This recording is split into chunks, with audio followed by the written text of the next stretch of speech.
Selamat siang, malam, dan juga pagi kepada Pak Surya dan juga teman-teman. Perkenalkan, kami dari kelompok 8 di sini yang akan mempresentasikan materi mengenai penentuan lokasi berdasarkan sentralitas.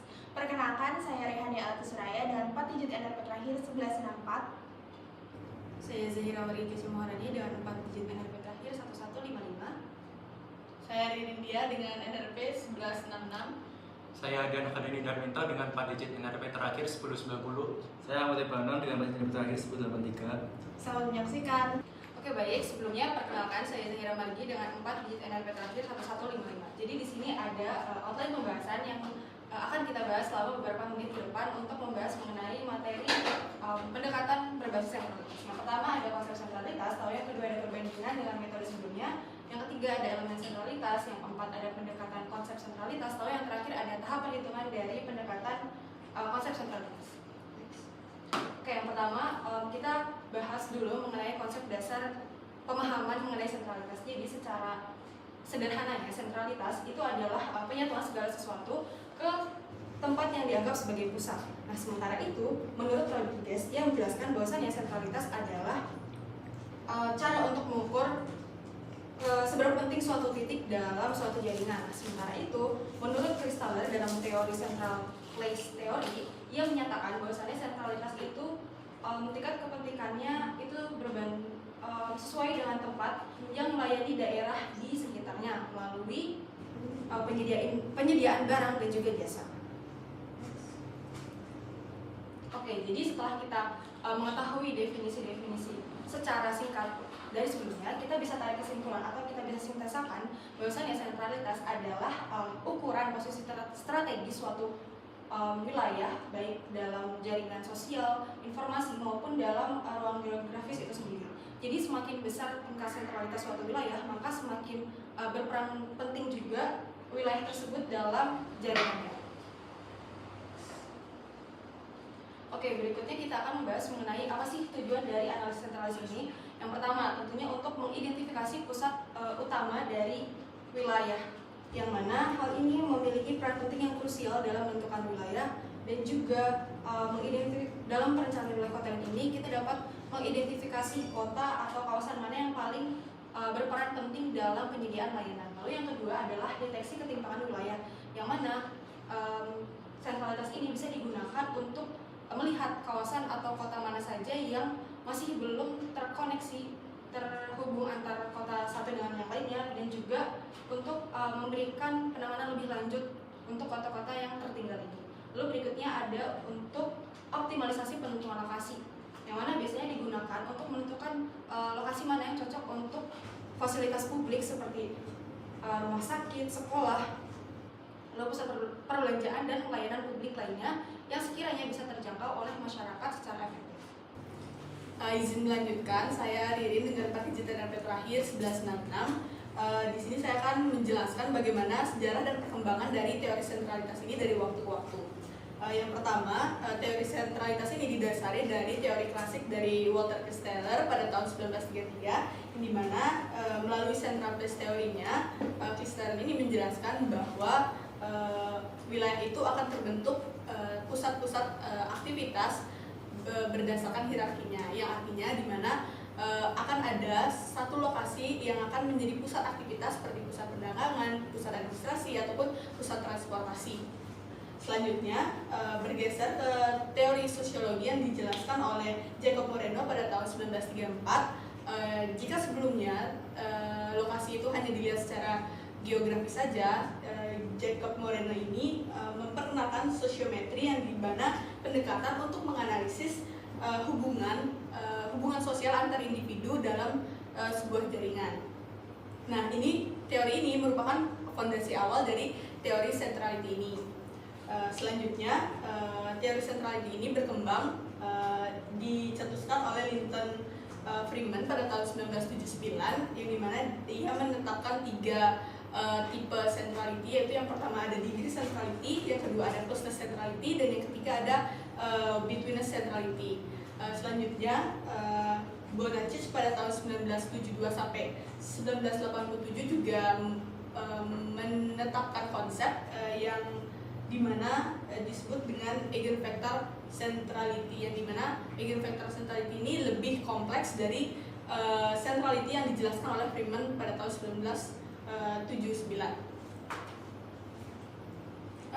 Ini merupakan sejarah dari sentralitas sendiri, yang dimana Linton Freeman pada tahun 1979 itu menetapkan 3 tipe utama dari centrality ini secara kuantitatif, yang dimana yang pertama ada degree centrality, yang dimana degree centrality ini kita bisa mengetahui atau mengukur banyaknya koneksi langsung dari sebuah nodes dalam sebuah jaringan. Yang kedua itu ada closeness centrality, yang dimana dalam closeness centrality ini kita bisa melihat rata-rata jarak dari suatu nodes ke nodes yang lainnya dalam sebuah jaringan.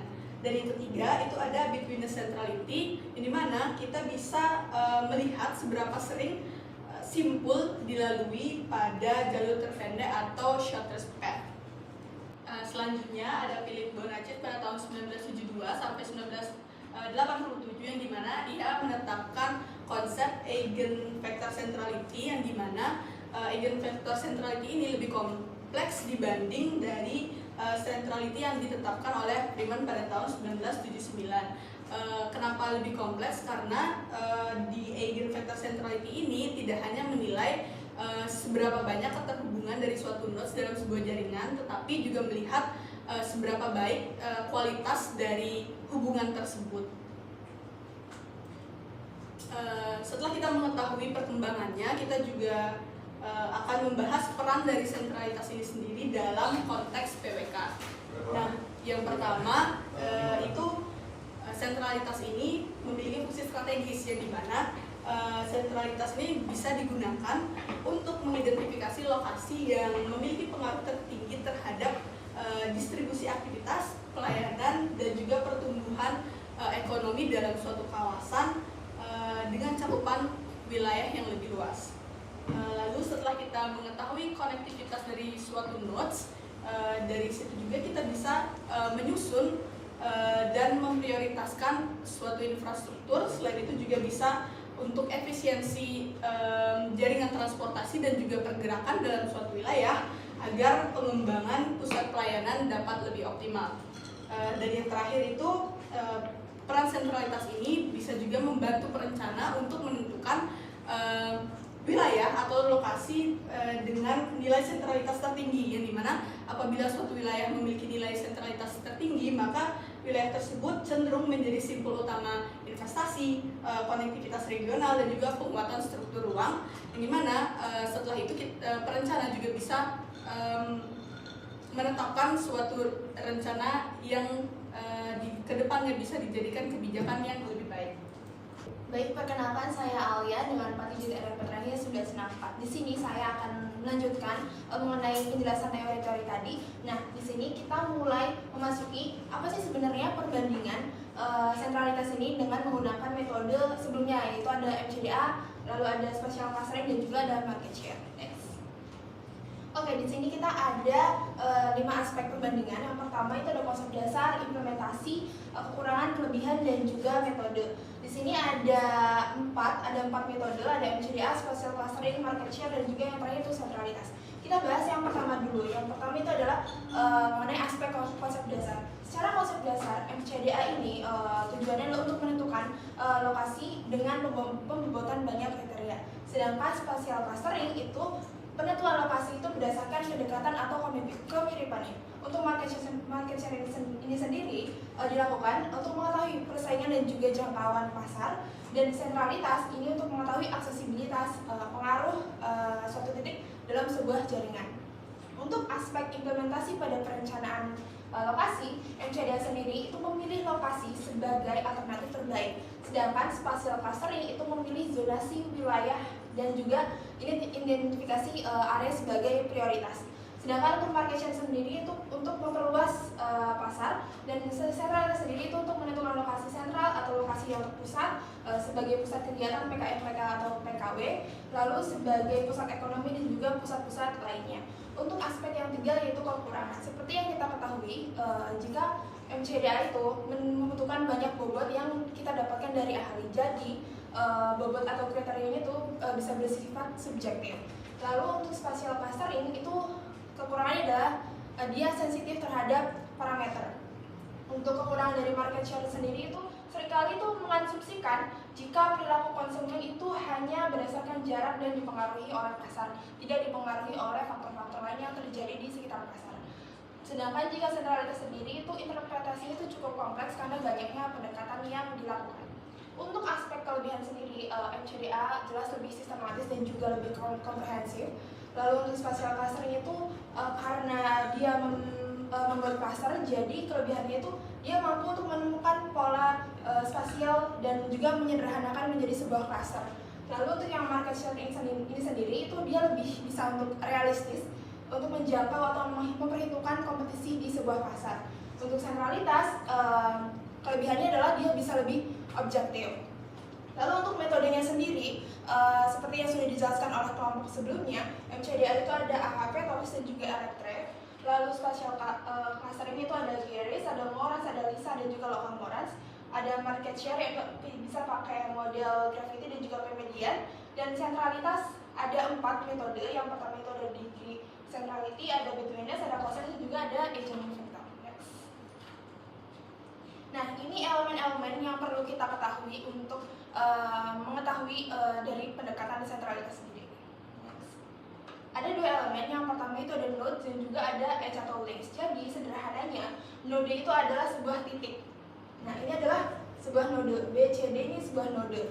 Kita asumsikan node ini sebagai sebuah lokasi, entah itu kabupaten kota ataupun provinsi. Nah, lalu untuk edge atau links ini sendiri itu kita asumsikan sebagai jaringan jalan, entah itu transportasi dan juga lain sebagainya.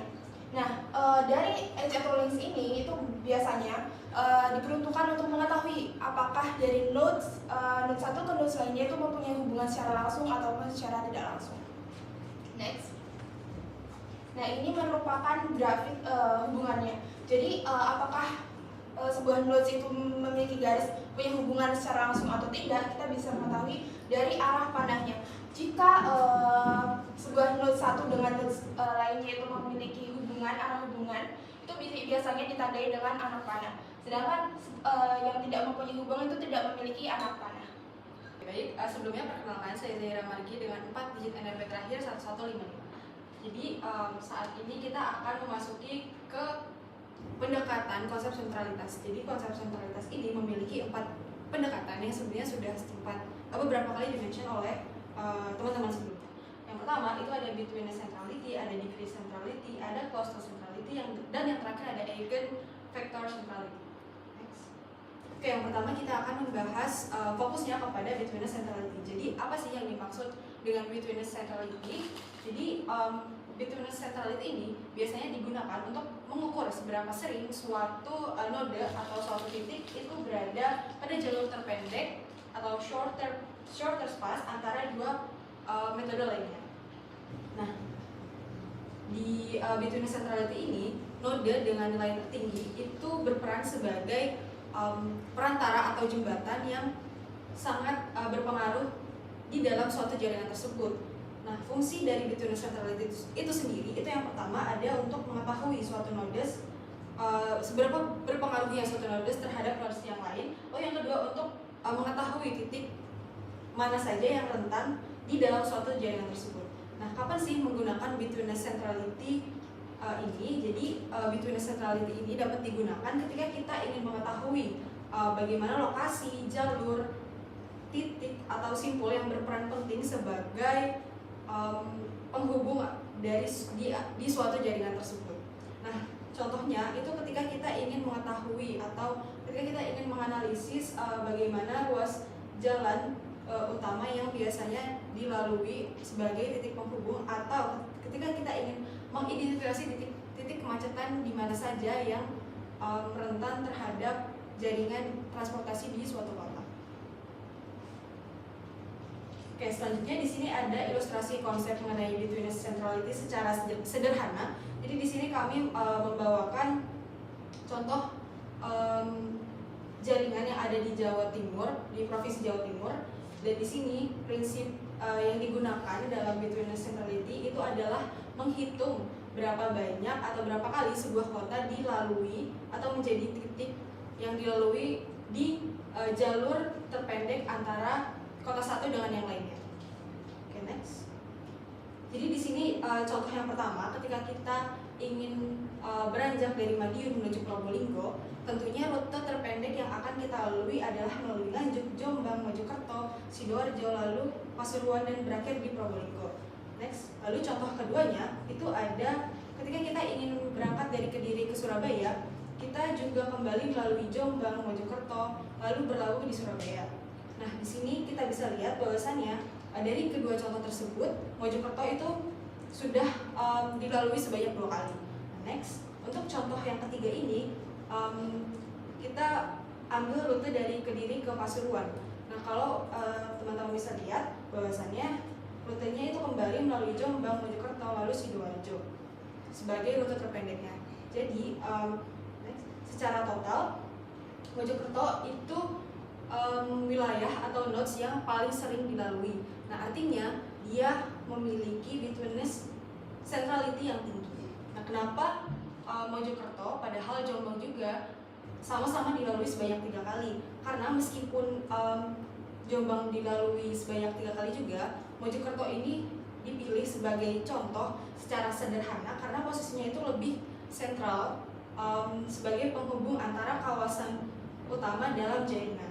Nah, kalau teman-teman notice bahwasannya Mojokerto ini adalah satu-satunya titik temu antara kawasan barat yakni Madiun, Kediri, Jombang, serta dan kawasan timur utara yakni Surabaya dan Sidoarjo lalu Pasuruan. Lalu apa sih implikasinya terhadap kawasan di sekitarnya? Jadi ada 2 implikasi. Yang pertama, Mojokerto ini bisa kita jadikan prioritas penempatan untuk terminal, lalu untuk gudang logistik, dan juga untuk rumah sakit rujukan secara regional. Lalu yang kedua, jikalau Mojokerto ini terganggu jaringannya, maka konektivitas antar jaringan yang ada di wilayah Jawa Timur juga akan berdampak secara signifikan. Oke, selanjutnya setelah kita memahami bagaimana logika betweenness centrality secara komprehensif, kita bisa mengetahui apa sih kelebihan dan kekurangan yang dimiliki betweenness centrality ini. Nah, untuk kelebihannya sendiri, betweenness centrality ini sudah dapat mengidentifikasi bagaimana titik atau node yang paling berperan dalam suatu jaringan. Lalu juga dalam betweenness centrality ini dia bisa mengidentifikasi titik rawan atau bottleneck yang sekiranya berpotensi terganggu ketika jaringan tersebut mengalami suatu kendala dalam simpul transportasi. Nah, untuk kekurangannya sendiri ini di betweenness centrality dia hanya berfokus kepada shortest path atau jarak terpendek yang dilalui, padahal dalam kenyataannya itu banyak faktor-faktor yang mempengaruhi seperti kemacetan, lalu jalur alternatif lainnya, dan bagaimana kondisi nyata jaringan di wilayah dalam sistem tersebut. Izin melanjutkan, saya Ririn dengan RRP 1166. Di sini akan menjelaskan degree centrality. Secara sederhana, degree centrality merupakan cara pengukuran untuk melihat seberapa banyak koneksi langsung yang dimiliki suatu simpul atau node terhadap simpul yang lainnya dalam sebuah jaringan. Nah, yang dimana degree centrality ini memiliki fungsi, yaitu yang pertama untuk mengidentifikasi node yang mana yang paling berpengaruh dalam sebuah jaringan. Yang kedua itu untuk mengidentifikasi simpul yang memiliki potensi besar untuk dikembangkan ke depannya. Nah, dalam konteks PWK, degree centrality ini digunakan saat apa biasanya? Jadi, degree centrality ini digunakan untuk mengidentifikasi lokasi yang memiliki jangkauan konektivitas tinggi terhadap wilayah di sekitarnya. Nah, contohnya itu saat kita ingin membangun fasilitas umum, contohnya seperti rumah sakit. Jadi kita bisa menggunakan degree centrality ini untuk menentukan lokasi mana sih yang paling mudah dijangkau oleh wilayah-wilayah lainnya, sehingga kita bisa menetapkan lokasi tersebut sebagai lokasi untuk pembangunan fasilitas umum tersebut.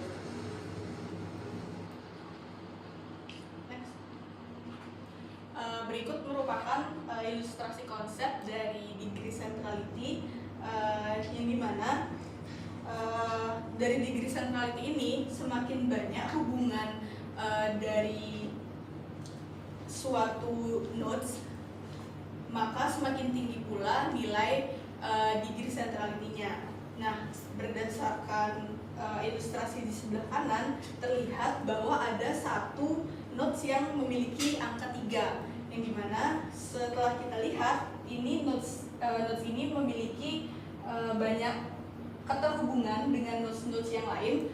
Oleh karena itu nodes tersebut memiliki angka 3 karena memiliki keterhubungan yang banyak terhadap nodes yang lainnya. Nah, jika kita bayangkan dalam provinsi Jawa Timur, nodes dengan nilai 3 ini bisa dikatakan dengan kota Surabaya yang memiliki jaringan atau keterhubungan yang banyak dengan wilayah-wilayah di sekitarnya, sehingga kota Surabaya tersebut bisa kita katakan berperan sebagai pusat interaksi utama dalam jaringan provinsi Jawa Timur. Nah, adapun kelebihan dan kekurangan dari degree centrality ini, kelebihannya yaitu analisis degree centrality ini bisa digunakan sebagai analisis awal dan juga sebagai eksplorasi jaringan, karena degree centrality ini mampu mengidentifikasi nodes dengan degree tertinggi sebagai pusat atau nodes yang paling penting dalam suatu jaringan. Yang kedua, degree centrality ini juga mudah dihitung karena hanya memerlukan informasi jumlah koneksi langsung yang dimiliki dari suatu nodes dalam sebuah jaringan. Namun degree centrality ini memiliki kekurangan, yaitu dalam analisisnya tidak mempertimbangkan kekuatan atau arah dari koneksi antar nodes itu. Yang kedua, dari analisis degree centrality ini hanya mempertimbangkan jumlah koneksinya saja, tanpa memperhatikan koneksi tersebut kuat atau lemah. Dan yang terakhir, degree centrality ini juga tidak mempertimbangkan ketergantungan jarak dari suatu nodes dengan nodes yang lainnya dalam sebuah jaringan. Baik, izin melanjutkan. Saya Alia dengan peneliti NLP terakhir 1164 di sini yang akan menjelaskan metode selanjutnya, yaitu adalah closeness centrality. Jadi closeness centrality adalah jarak rata-rata antara node satu dengan node lainnya yang masih dalam satu jaringan. Jadi di mana ukuran dari nodenya itu menggambarkan kedekatan dengan node lainnya. Jadi bahasa dalam wilayah itu adalah jika Surabaya itu memiliki kedekatan yang dekat dengan Gresik dan juga Sidoarjo, yang berarti Surabaya, Sidoarjo dan juga Gresik ini memiliki kedekatan antar wilayahnya. Jadi closeness centrality ini berfungsi, yang pertama itu adalah untuk menentukan lokasi yang paling efisien dengan jarak yang tercepat. Jadi misalkan Surabaya sebagai PKM, bagaimana Surabaya ini bisa membangun jarak tercepat di antara kota-kota lainnya. Lalu yang kedua itu menentukan lokasi pusat akses dengan akses tercepat. Yang ketiga itu ideal untuk analisis lokasi layanan untuk pemerataan akses. Next. Oke, di sini ada ilustrasi dari closeness centrality. Nah, anggaplah Surabaya ini menjadi pusat kegiatan nasional yang diwarnai warna merah di antara provinsi Jawa Timur, di mana Surabaya ini memiliki jarak rata-rata terpendek ke seluruh kabupaten kota lainnya. Lalu titik dengan pusat akses tercepat, jadi Surabaya ini merupakan titik yang optimal dengan akses tercepat di PKN. Lalu jadi Surabaya ini menjadi indikator kedekatan atau connectedness yang paling maksimal di antara kabupaten kota lainnya di Jawa Timur. Terakhir, Surabaya merupakan lokasi yang paling ideal untuk menempatkan fasilitas utama seperti rumah sakit dengan fasilitas kesehatan nomor 1 dan juga lain-lainnya untuk memenuhi pelayanan umum di sekitar Jawa Timur. Nah, apa sih kelebihan dan juga kekurangan dari closeness centrality ini sendiri? Yang pertama, kelebihannya itu closeness ini mampu untuk mengidentifikasi efisiensi terhadap akses ke pusat layanan. Seperti rumah sakit Dr. Sutomo, itu kan pelayanannya nggak cuma skala Surabaya aja, tapi hampir ke pusat ke nasional. Lalu yang kedua itu efektif untuk menentukan lokasi yang membutuhkan aksesibilitas yang tinggi. Contohnya ada kawasan industri yang membutuhkan aksesibilitas langsung ke pelabuhan ataupun ke gerbang tol. Lalu yang ketiga itu untuk mampu membantu dalam menentukan lokasi yang meminimalkan total biaya seperti kawasan industri tadi, di mana kalau misalnya dekat dengan jalan tol atau ke pelabuhan itu mampu untuk meminimalkan biaya transportasi. Lalu untuk mempertimbangkan keseluruhan struktur jaringan untuk menentukan pusat, yang tadi contoh adalah Surabaya sebagai PKN, lalu dapat memvisualisasikan node mana atau lokasi mana yang paling krusial untuk penentuan lokasi yang strategis. Di balik kelebihannya, ada kekurangannya dari closeness ini. Yang pertama, itu closeness cukup sensitif terhadap struktur jaringan yang kompleks. Lalu mengabaikan berat sebuah node, jadi mengasumsikan semua node atau lokasi itu memiliki bobot yang sama. Padahal nggak semua lokasi itu memiliki sesuatu yang sama. Jadi ada lokasi yang memang strategis sekali dan juga ada lokasi yang memang butuh optimalisasi. Lalu ada mengasumsikan biaya jarak fisik itu sama dengan kemudahan akses. Dan yang terakhir itu tidak memperhitungkan kepentingan di setiap node, karena nggak semua wilayah kabupaten kota itu memiliki kepentingan yang sama. Nah, masuk ke pendekatan yang terakhir yaitu ada agent vector centrality. Jadi agent vector centrality ini sebuah ukuran pengaruh yang dimiliki sebuah lokasi atau sebuah node. Jadi misalkan kita asumsikan lokasi ini memiliki titik yang paling tinggi, memiliki angka yang paling tinggi, yaitu 0,39. Nah, berarti dia tuh bisa berpengaruh ke wilayah-wilayah lainnya. Next. Nah, ini merupakan ilustrasi konsepnya biar mudah paham. Kami asumsikan Surabaya itu memiliki berat sebuah node yaitu 1, Gresik 0,75, Mojokerto 0,80, Sidoarjo 0,85. Nah, dengan artian Surabaya dengan angka yang paling tinggi itu mampu mempengaruhi wilayah lainnya yang berdekatan untuk bisa memiliki berat yang sama juga. Seperti itu. Jadi Surabaya sebagai PKN menjadi sebuah magnet, sebuah tarikan untuk daerah sekitarnya yaitu Gresik, Mojokerto dan juga Sidoarjo yang otomatis akan mendapatkan nilai yang hampir menyerupai sama tingginya. Next. Nah, ini merupakan kelebihan dan juga kekurangan dari agent vector centrality. Kelebihannya yaitu agent vector centrality itu bisa menilai pentingnya node berdasarkan koneksi, lalu bisa mengidentifikasi lokasi mana yang sebenarnya itu paling memiliki pengaruh yang dominan.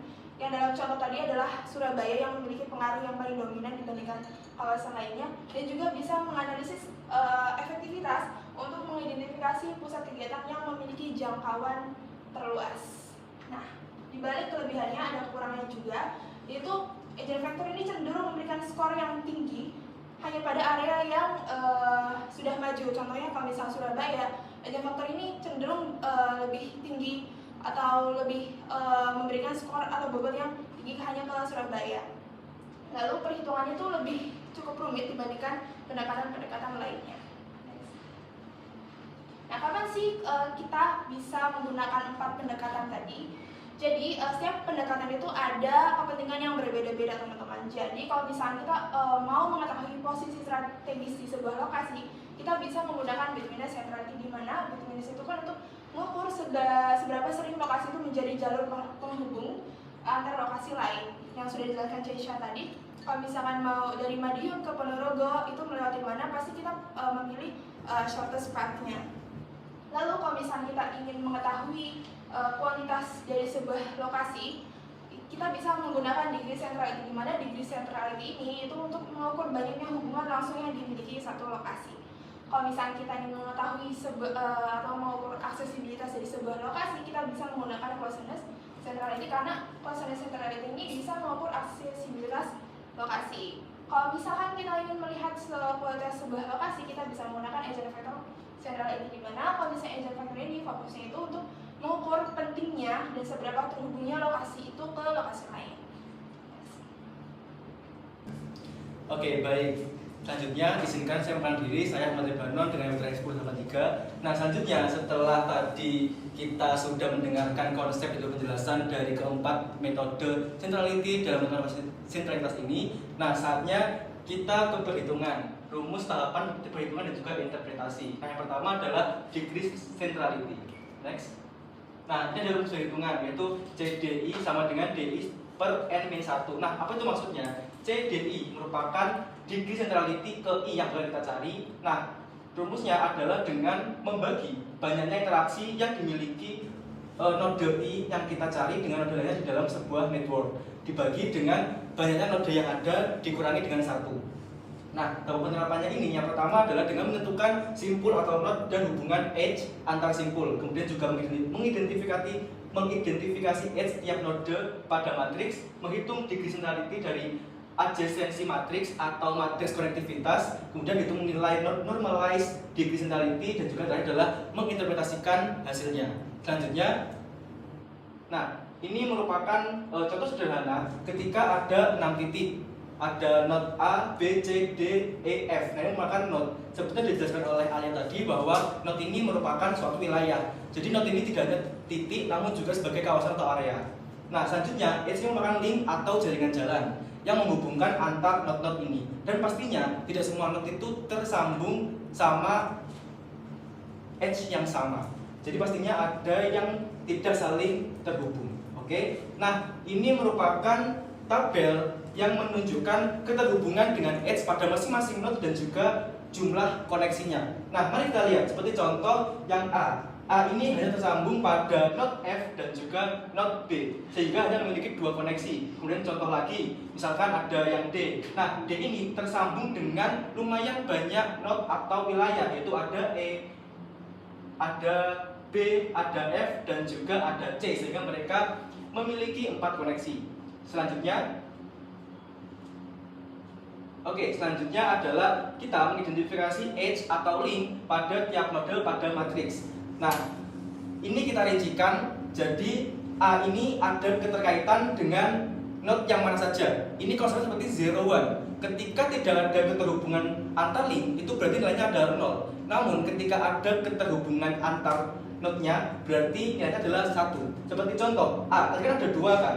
Ada node B dan juga node F yang langsung terhubung dengan A. Nah, ini jadi node B ini nilainya adalah 1 dan node F dan nilai 1 di node yang A. Jadi ini merupakan baris dan ini merupakan kolomnya.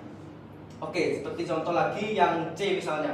Itu kan ada B, D dan juga E yang langsung saling terhubung pada edge pada masing-masing node yang ada di C. Nah, seperti ada B jadinya 1, yang E 1, D 1. Nah, selebihnya karena A, C, dan juga F tidak ada hubungan dengan C secara langsung, maka nilainya adalah 0. Selanjutnya, nah setelah kita mengidentifikasi, mari kita hitung degree centrality dari matriks konektivitasnya. Nah, setelah tadi kan udah dipecah-pecah, yang A ini ada di mana. Nah, kita jumlahkan. Jadi A ini memiliki total 2 node yang saling terhubung dengan link atau edge. Nah, kemudian D ini ada totalnya ada 3, yang C ada 3, yang D ada 4, yang E ada 3, dan juga yang F juga ada 3. Selanjutnya, nah setelah itu kita hitung nilai normalized degree centrality. Nah, dengan menggunakan rumus yang tadi. Jadi kita kan menggunakan tadi itu rumus degree centrality dengan membagi total per penjumlahan dari setiap node-nya dibagi dengan jumlah node ini dikurangi dengan 1. Nah, jadi contohnya ini yang B ya sekarang. Nah, totalnya ada 3 dibagi dengan jumlah node-nya kan ada A, B, C, D, E, F, ada 6. 6 dikurangi 1 ada 5. Jadi yang B ini 3/5 0,6. Jadi nilai degree-nya adalah 0,6. Kemudian yang A ada 2/5 0,4, yang C ada 3/5 sama 0,6 seperti yang B, yang D ini 4/5 yaitu 0,8, kemudian yang E 3/5 sama dengan 0,6, dan juga yang F 3/5 sama dengan 0,6. Selanjutnya, kemudian setelah kita menghitung, mari kita analisis manakah degree ini yang paling besar. Karena seperti yang dijelaskan tadi bahwa degree centrality ini kita melihat lokasi mana yang cocok untuk kita jadikan suatu lokasi. Misalkan tadi kan disebutkan seperti rumah sakit, terus mungkin juga bisa industri, bisa pusat pemerintahan seperti itu. Karena kan memang membutuhkan suatu lokasi yang bisa dijangkau oleh banyak area dalam satu kawasannya. Nah, mari kita lihat. Di antara hasil dari digitality ini yang paling besar adalah di not D, yaitu sebesar 0,8 dari hasil degree centrality-nya. Dan pastinya yang lainnya itu kan di bawah dari 0,8 ini, sehingga yang D ini memiliki konektivitas yang paling banyak keterhubungannya dengan not yang lain. Jadi apa kesimpulannya? Kesimpulannya adalah hal ini mengindikasi bahwa not D ini merupakan lokasi yang mampu menjangkau lebih banyak area di sekitarnya secara langsung.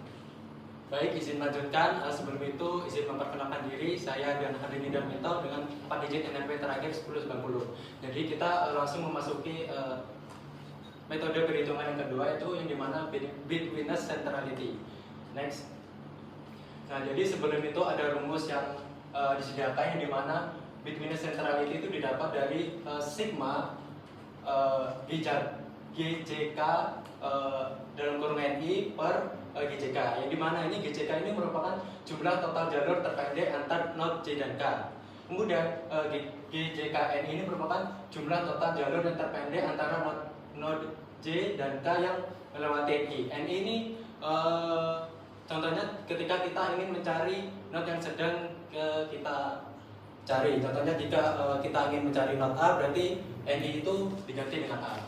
Nah, dimana dalam perhitungan ini ada 5 step. Yang pertama itu membuat list node yang saling berhubungan. Yang kedua itu melihat keterhubungan antar node. Yang ketiga melihat garis penghubung node yang melewati node yang ingin kita cari. Jika melewati maka bernilai 1.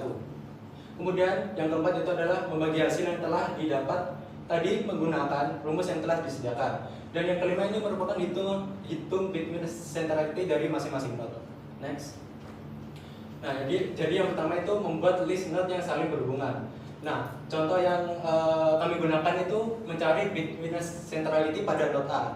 Nah, jika kita sedang mencari nilai dari node A, maka kita akan mencari node yang berhubungan yaitu selain dengan node A. Contohnya jika kita mencari node A, maka yang kita cari yaitu adalah B dengan C, B dengan E, B dengan F, dan tidak B dengan A karena A sedang kita cari. Kemudian untuk node C, D, dan E sama juga. Next. Nah, yang kedua ini adalah melihat keterhubungan antar node yang telah dihitungkan. Jika berhubungan maka nilainya 1. Nah, setelah kita melihat hubungan antar node, maka kita akan mengisikan hubungan itu dengan nilai. Nah, jika di sini contohnya B dengan C, nah di sini B dengan C kan terhubung dengan links, maka nilainya akan sama dengan 1. Kemudian B dengan E juga akan terhubung, tapi melalui node D dulu. Tapi karena ini konsepnya terhubung, maka nilainya sama dengan 1.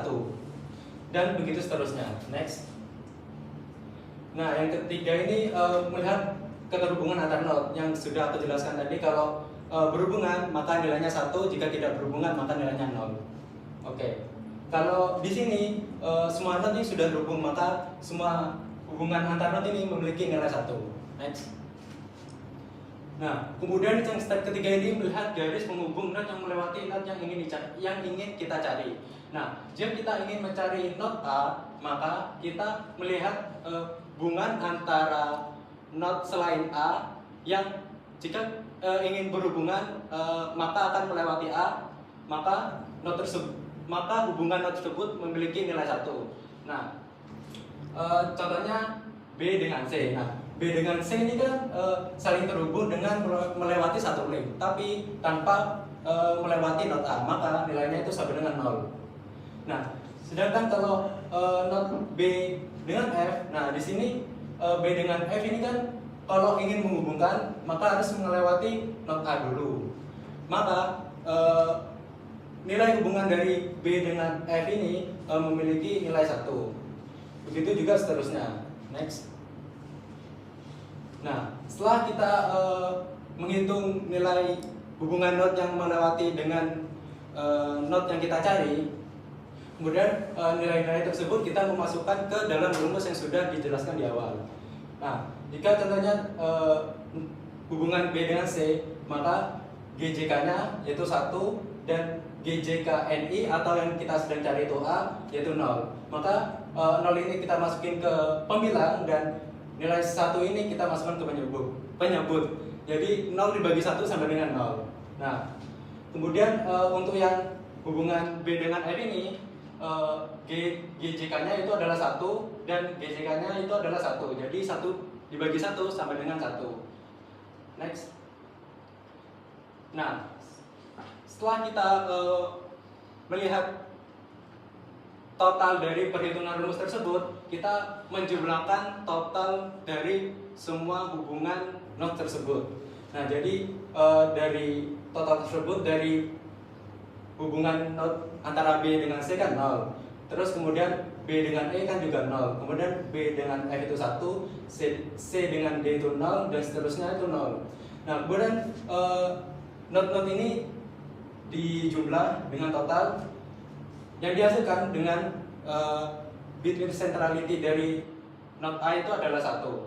Next.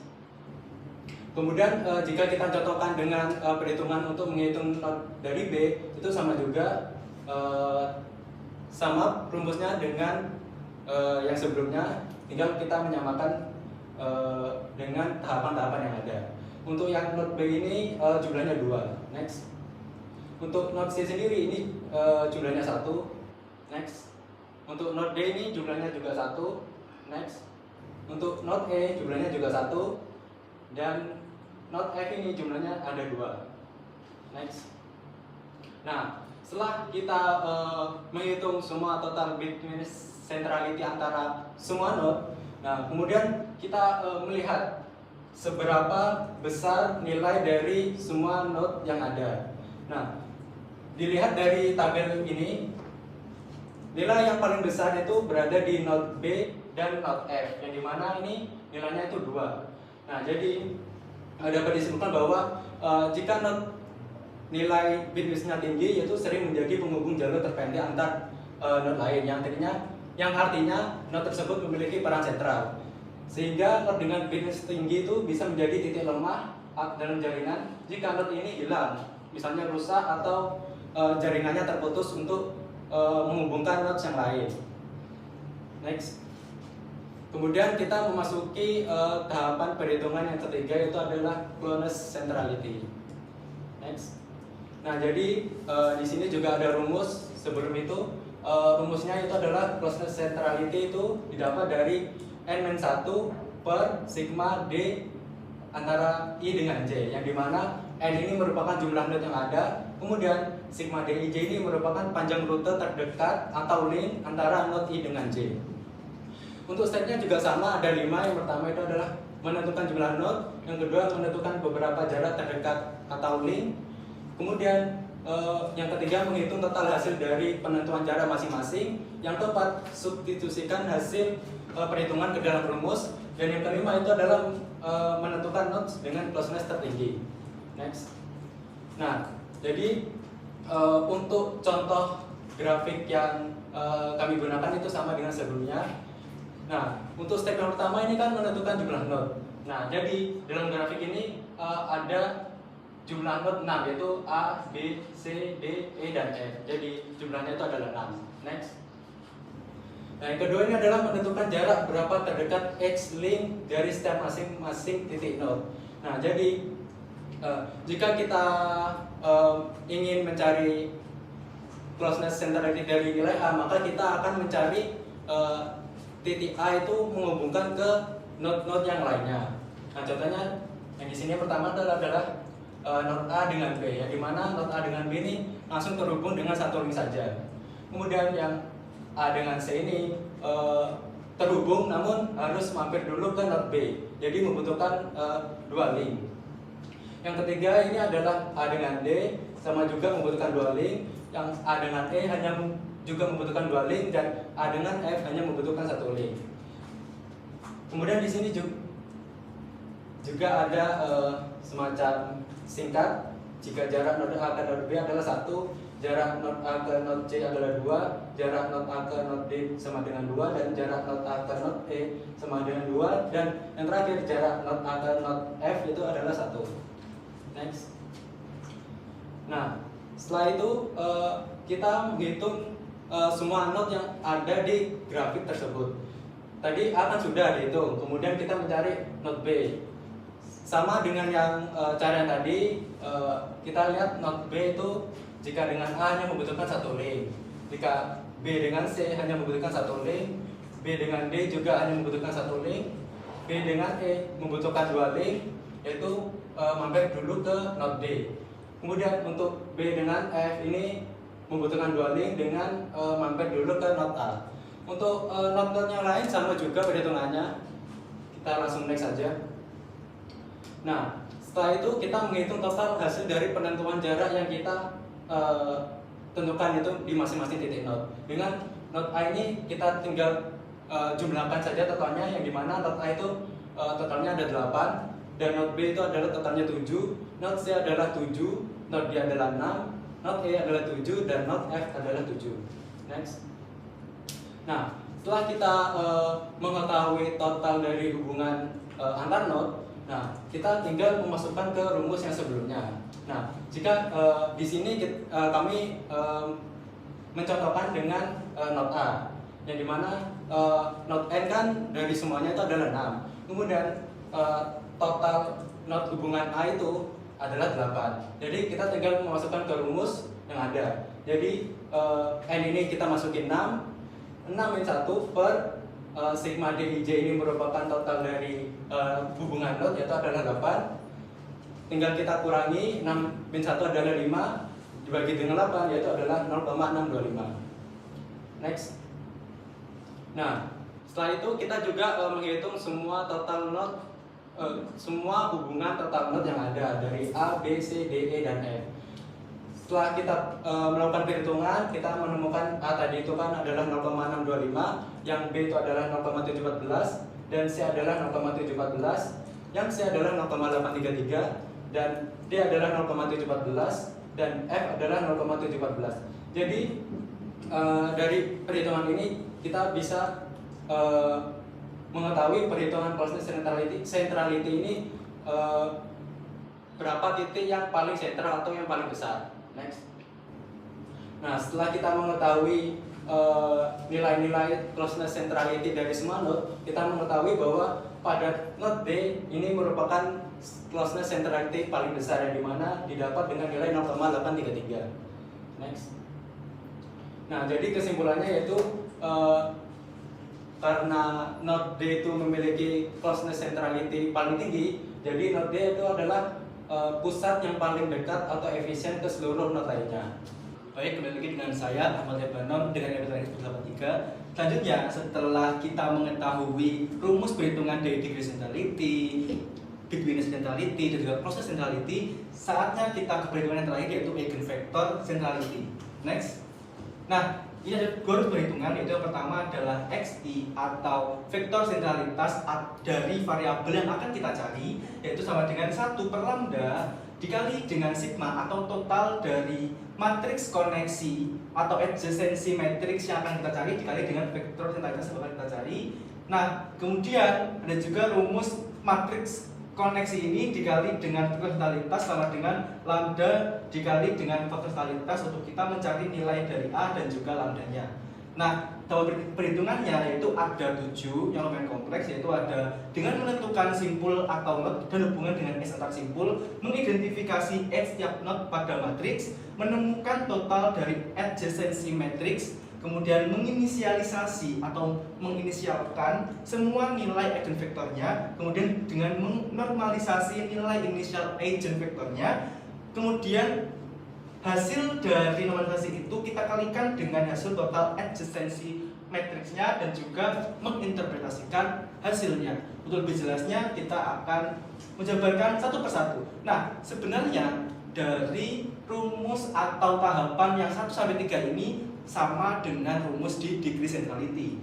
Nah, sama ini seperti contoh yang tadi kita sudah menemukan sebuah nodes dan juga edge atau link yang ada yang saling terhubung dan juga ada yang tidak. Nah, ini penjabarannya seperti yang A ini yang terhubung hanya dengan B dan juga F, kemudian yang C hanya dengan B, D dan juga E seperti ini, dan juga ada total koneksi masing-masing nodesnya.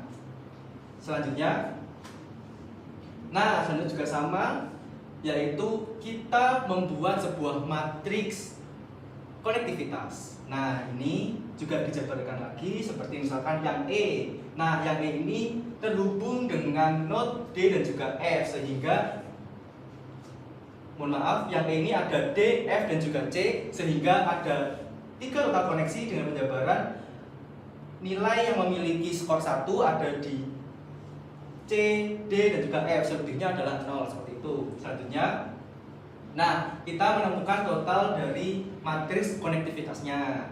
Nah, seperti yang tadi juga kita jumlahkan per masing-masing node-nya.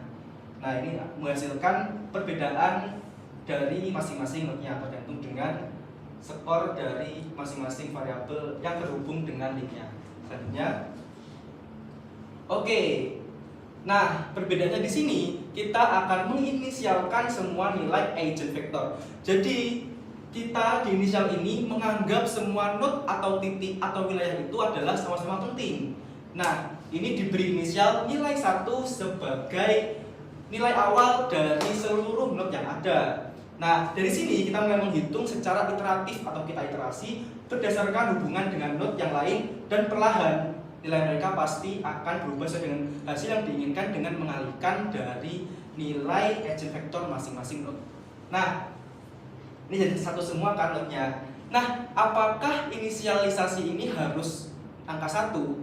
Tidak ya teman-teman. Nah, jadi inisial ini bisa 2, 3, 100 ribu bebas, tapi nanti hasilnya itu bakal sama karena nanti kan hasil akhirnya dikalikan dengan masing-masing eigenvektornya. Jadi sama saja hasilnya nanti. Oke, selanjutnya. Nah, kemudian kita normalisasi dengan rumus apa? Dengan rumus X max dibagi dengan akar dari total seluruh X kuadrat. Nah, X max ini merupakan total dari nilai eigenvektor yang paling tinggi. Nah, karena tadi kita sudah menginisialkan, maka X max-nya itu 1, karena semua kan 1, semua node-nya. Nah, 1 ini dibagi dengan sigma dari X masing-masing eigenvektornya dikuadratkan. Nah, berarti juga sama 1 dibagi akar dari 1 kuadrat dikali 1 kuadrat sampai 6. Nah, hasilnya 1 dibagi dengan akar 6 yang menghasilkan 0,408. Nah, normalisasi ini dilakukan untuk stabilitas kesesuaian hasilnya. Dari hasil normalisasi ini, nah tadi kan ada ketika di tahapan yang awal itu ada dikalikan dengan total matriks adjacency atau matriks konektivitas pada setiap node-nya. Selanjutnya, nah ini dari hasil total masing-masing matriks konektivitas tadi kita kalikan dengan normalisasi yang sudah kita dapatkan hasilnya sebelumnya.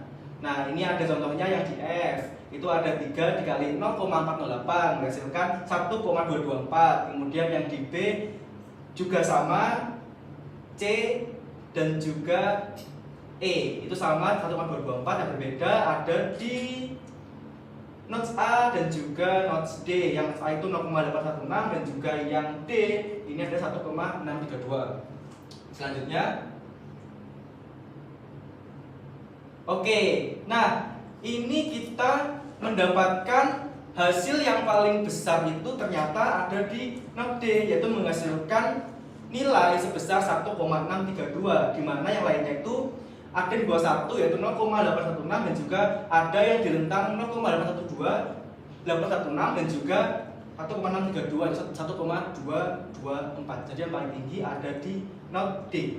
Selanjutnya, nah ini kita mendapatkan urutan hasil terbesar dari masing-masing node terkait dengan eigenvektornya. Nah, yang paling besar itu ada di node D, yang saya sebutkan tadi dengan hasil 1,632. Kemudian yang nomor 2 itu ada node B, C, dan E dan juga F yang menghasilkan nilai sama 1,224 dan juga yang paling rendah skornya yaitu 0,816 dari node A. Nah, apa kesimpulannya? Jadi kesimpulannya adalah node D ini menjadi pusat paling berpengaruh karena bukan hanya banyak koneksi namun juga terkoneksi dengan node-node yang penting. Nah, node A ini kebalikan dari node D, yaitu menjadi simpul yang kurang berpengaruh karena memiliki koneksi yang paling sedikit dari node lainnya. Oke, selanjutnya. Nah, selanjutnya setelah kita membahas mengenai rumus-rumus, ini ada contoh kasus dari degree centrality yang akan kita bahas bersama. Selanjutnya, nah, oke, mari kita baca bersama-sama soalnya. Bu Reri sebagai Kepala Camat Wonokromo ingin mengetahui apakah kantor kecamatan yang selama ini berada di Kelurahan Darmo sudah cukup mudah dijangkau oleh seluruh area di Kecamatan Wonokromo, serta apakah perlu kantor Camat Wonokromo ini dipindahkan ke lokasi yang lebih sentral dan mudah dijangkau oleh banyak masyarakat Wonokromo sendiri. Mari kita bantu Bu Reri untuk melihat kelurahan mana yang berpotensi menjadi kantor Camat Wonokromo dari segi sentralitas dan pastinya aksesibilitas wilayahnya. Nah, kita sudah mendapatkan 2 citra satelit yang didapatkan dari Google Satelit. Nah, ini ada peta wilayah Wonokromo dan juga lokasi kantor Camat Wonokromo. Mari kita gambarkan. Nah, ini merupakan peta wilayah Wonokromo. Ini saya menggambarkan dengan seadanya saja.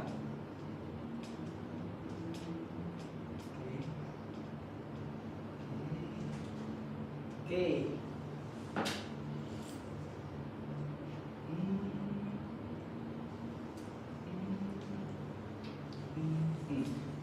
Oke, nggak apa-apa lah ya.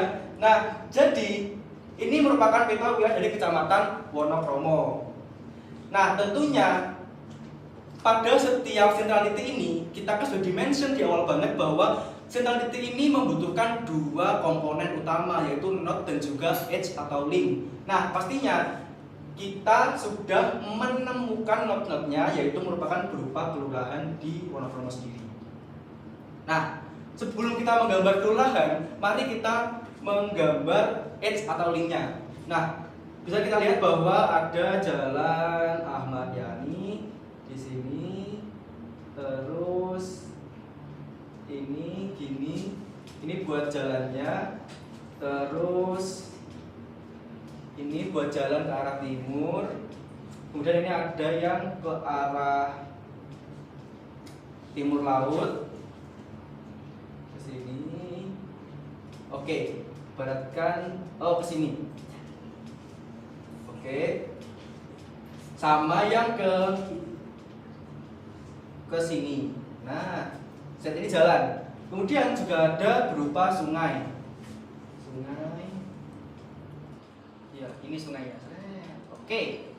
Nah, setelah itu kita akan membagi kelurahan di Kecamatan Wonokromo. Nah, jadi kelurahan Wonokromo itu ada 6 kelurahan. Nah, mari, oh gini. Nah, jadi ini adalah merupakan lokasi dari Kelurahan Darmo. Kelurahan Darmo itu mencakup wilayah ini. Oke, nah kantor Camat Wonokromo yang ada di Darmo itu ada di sebelah sini. Ini kantor kelurahan, kantor kecamatan.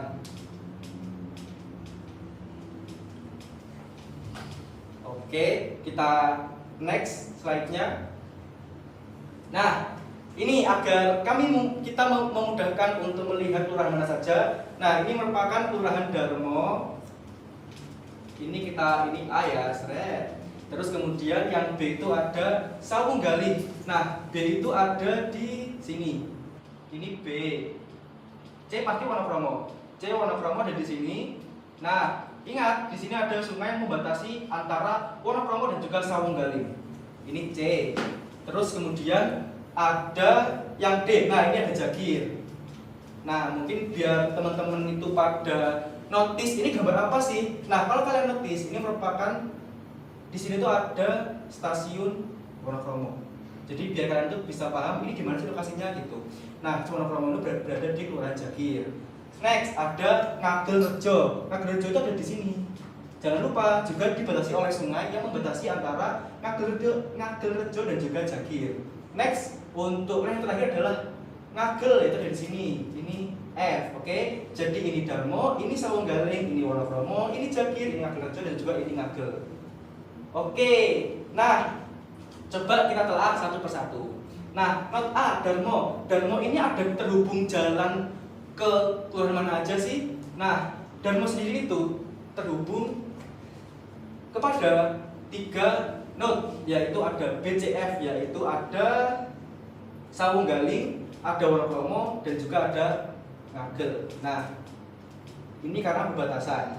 Nah, kenapa yang Jagir ini tidak? Karena masih ketika mau ke Jagir ini harus melewati kelurahan Wonokromo terlebih dahulu. Oke, kemudian yang B, Sawunggaling. Ini ternyata hanya 2 not, yaitu A dan juga C, yaitu ada Darmo dan juga ada Wonokromo. Nah, kok bisa Sawunggaling ini terkoneksi langsung dengan Wonokromo, padahal kan katanya ini ada sungainya. Nah, betul. Jadi sungai ini tidak ada jalan yang menghubungkan sungai ini, tapi di sebelah sini tuh ada jalan yang menghubungkan antara Sawunggaling dan juga Wonokromo melalui jalannya sebelah sini. Oke. Nah, kalau yang A udah pasti karena ini kan udah banyak perbatasan daratnya kan, jadi pasti sudah ada jalan-jalannya. Nah, selanjutnya yang C, kita bedah lagi. Yang C ada Wonokromo. Yang Wonokromo ini perbatasan langsung dengan jalan antara not A, B, dan D. A itu apa? A itu merupakan kelurahan Darmo. Nah, ini kan Wonokromo kan. A itu kelurahan Darmo. Karena ini setelah sungai ini langsung bisa berbatasan dengan kelurahan Darmo. Kemudian B, Sawunggaling yang tadi kan udah langsung terhubung dengan jalan ini. Kemudian juga D, Jagir, karena ini terhubung dengan adanya bundaran di sini yang dibuat flyover itu. Oke. Nah, tidak terhubung dengan E dan juga F karena ini sudah jelas-jelas dibatasi oleh kelurahan Darmo dan kelurahan Jagir yang membatasinya. Oke, lanjut yang D. Nah, yang D ini berbatasan langsung dengan H di not C dan juga F. Ini Jagir kan? C dan juga F. Oke, make sense. Karena yang C tadi kan sama, karena adanya bundaran yang di bawah flyover tadi yang menghubungkan jalan keduanya. Kemudian yang di F ini ngagel karena ada jalan yang menghubungkan dari yang sebelah sini, yang sebelah kanan ini. Nah, kenapa yang E, Ngagerejo ini, yang padahal itu batasnya loh, ini lumayan banyak kok nggak ada keterkaitannya, konektivitasnya? Ya karena ada sungainya dan tidak ada jembatan yang menghubungkan antara Jagir sampai ke Ngagerejo secara langsung. Oke, next. Yang E. Oke, yang E merupakan Ngagerejo. Ngagerejo ternyata setelah kita lihat hanya berbatasan langsung dengan jalan menuju ke kelurahan F, yaitu Ngagel. Nah, jadi Ngagerejo ini hanya berbatasan dengan Ngagerejo dari segi H-nya, link-nya atau jalan rayanya. Nah, yang D tadi kan yang Jagir karena tidak ada jembatan yang menghubunginya kan, dibatasi oleh sungai. Sedangkan Wonokromo, Darmo, Sawunggaling karena itu sudah terbatasi oleh Ngagel dan juga Jagir gitu. Jadi tidak ada hubungannya. Jadi Ngagerejo hanya berbatasan oleh satu not yaitu Ngagel. Terakhir ada Ngagel. Ngagel ini berbatasan langsung dengan not A, D dan juga E. A ini Darmo, D ini Jagir dan juga E ini yang tadi Ngagerejo. Sedangkan kepada Wonokromo dan juga Sawunggaling itu tidak ada batasnya dikarenakan ini yang B ini dibatasi oleh Darmo ini dan juga si Wonokromo dibatasi oleh Jagir dan juga Darmo, sehingga Ngagel ini tidak berbatasan langsung dengan Wonokromo gitu. Nah, ini penjelasannya biar lebih paham kenapa kok hasil yang didapatkan itu seperti ini. Jadi ini sudah terdapatkan bahwa notes A memiliki 3 koneksi, notes B memiliki 2 koneksi, C 3 koneksi, D 2 koneksi, E 1 koneksi dan juga F 3 koneksi. Next. Oke, nah kemudian kita juga mengidentifikasi edge pada tiap node pada matriks, yaitu matriks konektivitas atau tadi itu namanya adjacency matrix ya. Nah, seperti ini. Jadi kita rincikan yang nodes A atau Darmo ini ada keterkaitan dengan nodes mana aja sih? Ada yang kan tadi kan ada B, D, F. Mohon maaf, B, C, F. Jadi kan B, C, F ini memiliki skor 1 di nodes A dan selanjutnya sampai ke nodes F ada 3 koneksi, yaitu ada A, D dan juga E. Selanjutnya selanjutnya adalah kita menghitung degree centrality-nya dari matriks konektivitasnya.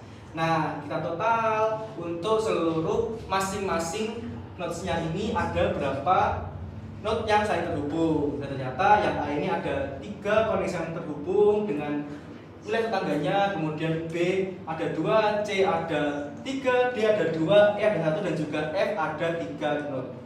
Selanjutnya, nah kita menggunakan rumus yang sama seperti di awal tadi di perhitungan degree centrality, yaitu dengan membagi banyaknya interaksi ini yang dimiliki oleh masing-masing node dengan banyaknya node yang ada yang sudah kita cari kelurahannya ini dikurangi dengan 1. Nah, yang A tadi ada 3 koneksi, berarti 3 dibagi 5, karena kita kan ada 6 wilayah, dikurangi 1 ada 5, 3 per 5 0,6. Kemudian yang node B atau tadi Saung Galing itu ada 0,4. Di Wonokromo ada 0,6 hasilnya. Kemudian Jagir hasilnya 0,4. Kemudian Ngagelrejo ada 0,2 saja, dan juga Ngagel ada 0,6. Selanjutnya, oke, kita menghitung nilai normalized degree centrality. Nah, kita dapatkan bahwa hasil dari degree centrality yang paling tinggi itu ternyata tidak hanya 1 seperti yang di contoh perhitungan sebelumnya. Ternyata ketika di faktanya itu ada 3, yaitu ada nodes A, nodes C, dan juga nodes F.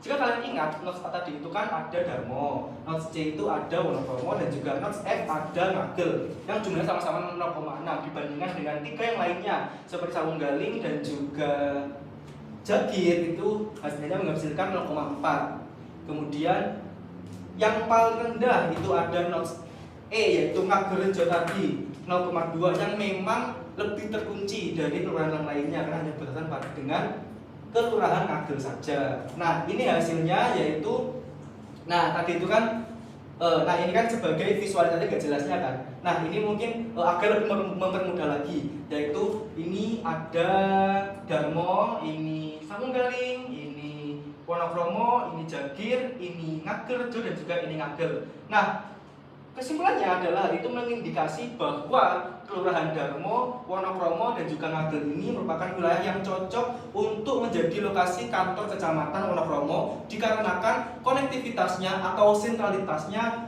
di kecamatan Wonokromo yang banyak terkoneksi langsung oleh beberapa kelurahan di kecamatan Wonokromonya. Nah, seperti yang tadi dicari oleh Bu Reri sebagai kepala camat Wonokromo, kantor kecamatan sekarang itu yang berada di Kelurahan Darmo yang di sini itu sebenarnya itu sudah sentralitas, sudah terkonektivitas, dan juga sudah aksesibel dijangkau oleh seluruh masyarakat di Kecamatan Wonokromo sesuai dengan hasil dari degree centrality yang menunjukkan Kelurahan Darmo itu juga cukup tinggi. Nah, apabila nantinya ada wacana untuk memindahkan kantor camat Wonokromo itu bisa dipindahkan di Kelurahan Wonokromo atau di Kelurahan Ngagel. Dan pastinya sebagai saran juga untuk memindahkan kantor camatnya, jangan asal ditaruh di kelurahan yang memang degree centrality-nya itu tinggi, tapi juga disesuaikan dengan jarak atau lokasi itu yang bisa lebih mudah lagi dijangkau oleh seluruh masyarakat di Wonokromo agar mempermudah administrasi dan juga lain-lain yang dibutuhkan oleh masyarakat Kecamatan Wonokromo.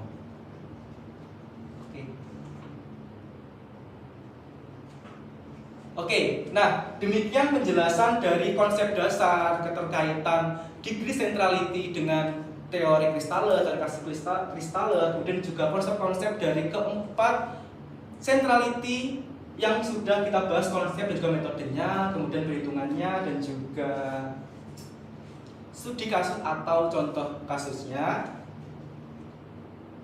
Jadi terima kasih dari kami kelompok 8 analisa lokasi keuangan dari kelas D, penentuan lokasi sentralitas. Terima kasih.